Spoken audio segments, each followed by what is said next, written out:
गिबि गिबियाव गासैबो रायजो राजा नोंथांमोनखौ आं खुलुमहरग्रोनाय जाबाय।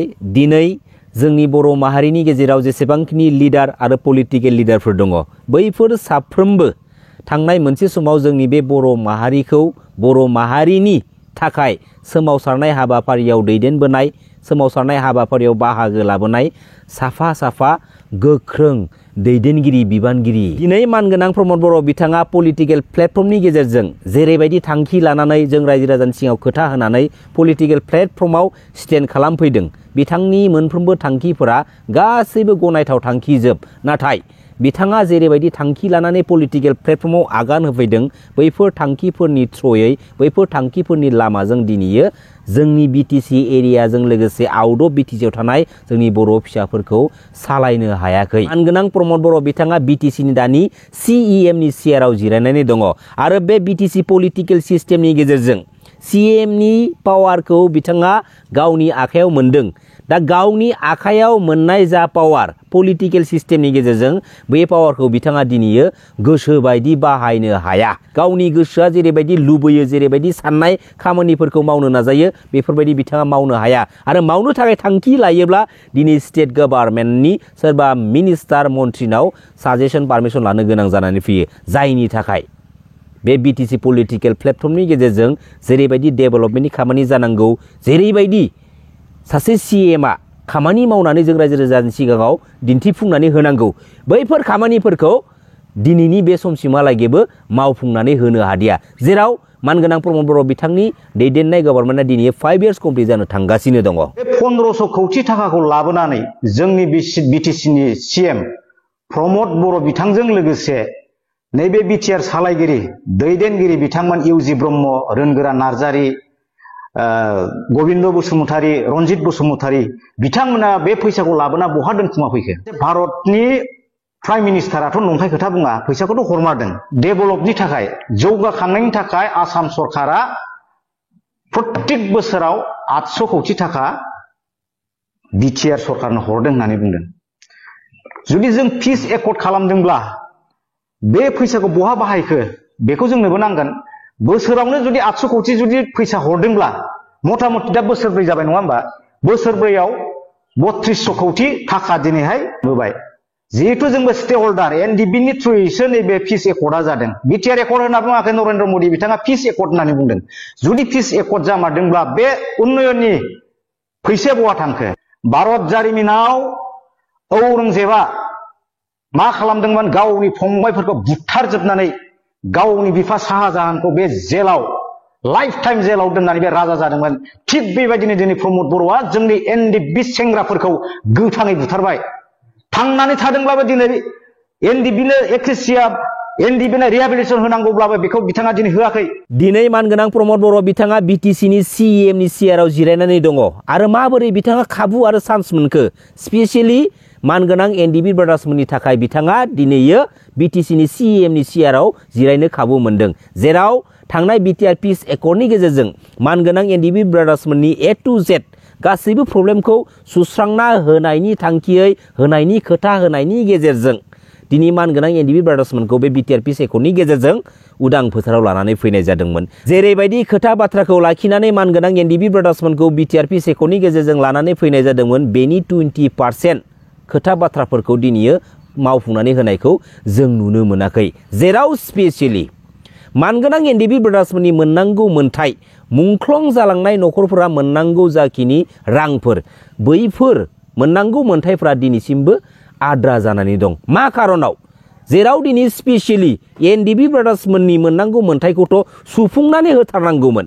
दिनै 5 इयार्स कमप्लिट जालांसै बिथांमोननि दैदेननाय गभर्नमेन्टआ, नाथाय दिनैनि बे समसिमावबो मानगोनां NDB ब्रादार्समोननि मुंख्लं न'खरफोरा मोननांगौ मोन्थायफोरखौ दिनैयो मोनजोबनो हादिया।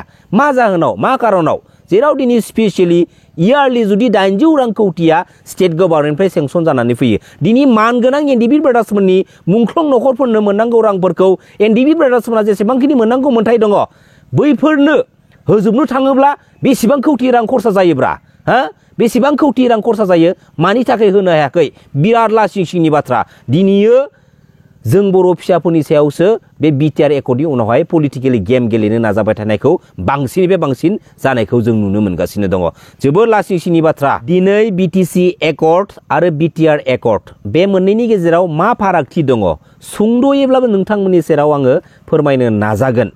थांनाय 2003 बिटिसि एकर्डनि गेजेरजों बिटिसिआ गावनो हारसिं सासन खालामनो हानाय एडमिनिस्ट्रेशन गोहो दंमोन प्रिन्सिपाल सेक्रेटारिनि थ्रुयै। नाथाय बे 2020-27 जानुवारि बिटिआर पिस एकर्डनि गेजेरजों जोंनि बिटिसि गभर्नमेन्टआ मा जानो थांदों सासे डिसिनि आन्डाराव डिसिनि थ्रुयै डिसिनि अर्डारै खामानि मावनो गोनां जानानै फैदों। जेराव बिटिआर एकर्डनि उनावहाय जोंनि बिटिसि गभर्नमेन्टखौ सासे डिसिआ जुदि सासन खालामदोंब्ला नायदोंब्ला सासे डिसिनाव पावारा दंब्ला अब्ला दिनैयो थोंजोङै नङाब्लाबो इनडाइरेक्टलि स्टेट गभर्नमेन्टआ जोंनि बिटिसि गभर्नमेन्टखौ सालायगासिनो दङ। जायनि थाखाय दिनै मानगोनां प्रमद बर' बिथाङा गावनि आखायाव मोननाय जायफोर पलिटिकेल पावार बै पावारफोरखौ दिनै गोसोबायदि बाहायनो हाया।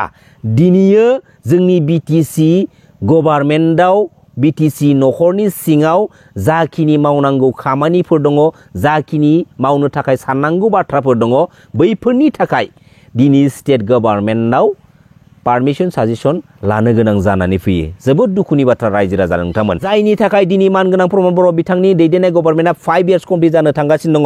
4 years कमप्लिट जालांबाय। बे 4 years कमप्लिट जालांनाय समसिमहालागै जेरैबायदि एसेब्लाबो मावनानै लानांगौ खामानिफोरखौ दिनै मावफुंनानै लानो हादिया। जेराव दिनै बिटिसिनि खर'आव बे स्टेट गभर्नमेन्टआ जनानै दङ। बिनि अर्डार मोनाब्ला बे बिटिसि सिस्टेमाव जेबो खामानिखौनो मावनो हाया। नंगौना नङा रायजो राजा नोंथांमोन? जोंनो गावबा गावनि मेगनजों रोखा सावगारिखौ नुबाय दं दा समनि बिटिसि गभर्नमेन्टनि थासारिखौ। सैथो नंगौना नङा रायजो राजा नोंथांमोन? बिटिसि एकर्डआ गाव हारसिंनो गावनि एरियानि सिङाव माखासे फाइनेन्सियेलफोरखौ मेनेजमेन्ट खालामनो हानाय मेनटेन खालामनो हानाय गोहो दंमोन। बिटिसि एकर्डनि गेजेरजों डेभेलपमेन्ट प्रजेक्टनि बाथ्राफोरखौ बुंनो थाङोब्ला बिटिसिआ गावनो हारसिं माखासे डेभेलपमेन्टनि खामानिफोरखौ मावनो हायोमोन। स्पेसियेलि बिटिसिआ health department education department infrastructure माखासे गुदि खामानिफोरखौ नोजोर बोनानै गावनि पावारजों बिटिएडि एरियायाव माखासे डेभेलपमेन्टनि खामानिफोरखौ मावबोदोंमोन। आरो बै समाव गावनि गोसो बायदि कन्ट्रेक्चुएल लाइनावबो गोबां जबफोरखौ होबोदोंमोन। नंगौना नङा रायजो राजा नोंथांमोन? नाथाय दानि बे बिटिआर एकर्डनि उनावहाय जा गभर्नमेन्ट बे गभर्नमेन्टआ कन्ट्रेक्चुएलावबो जब होनो हानाय गोहो दं नामा? नुदों नोंसोरो? गोहो गैया। जों मालाबा रायलायनाय सावरायनाय खोनायो मानगोनां हाग्रामा महिलारि सारनि दैदेननायनि समाव कन्ट्रेक्चुएलाव होनाय साख्रिफोरखौ बे बिटिआर एकर्डनि उनावहाय मानगोनां प्रमद बर' बिथांनि दैदेननायनि समाव रेगुलार खालामना होदोंनो। जेराव मानगोनां हाग्रामा महिलारि सारा कन्ट्रेक्चुएलाव जुदि जबखौ होआमोनब्ला दिनै मानगोनां प्रमद बर' बिथाङा बेखौ रेगुलार खालामनो हानायनि चान्स आरो सुबिदाखौ मोनगौमोन नामा? अब्ला दिनै मानगोनां प्रमद बर' बिथाङा साबसिन जाखो ना मानगोनां हाग्रामा महिलारि सारनिया साबसिन जाखो? दिनै मानगोनां हाग्रामा महिलारि सारा हालौजोबनानै थांखादों एवखाजोबनानै थांखादों गायनांगौल'। नंगौना नङा रायजो राजा नोंथांमोन? दा मानगोनां हाग्रामा महिलारि सारनि एवखालांनाय हाफोराव माखासे लिडारफोरा जेरैबायदि गायना लानांगौ बेफोरबायदि गायनानै लानोबो रोङाखै। जोबोर लासिंसिंनि बाथ्रा। दिनै मोनसे एकर्डखौ खालामनाय जायोब्ला थाखानाय माखासे दफाफोरनिफ्राय साबसिननिफ्राय हामसिन दफाफोरखौ लिरनानैसो लानानै फैनाय जायो। दिनै बिटिसि एकर्डनि गेजेरजों मोनबोनाय माखासे पावार एन्ड फांसनफोरखौ खोमानानैसो थांनाय बिटिआर एकर्डनि गेजेरजों लानानै फैनाय जादोंमोन। बेसे साननो गोनां बाथ्रा रायजो राजा नोंथां।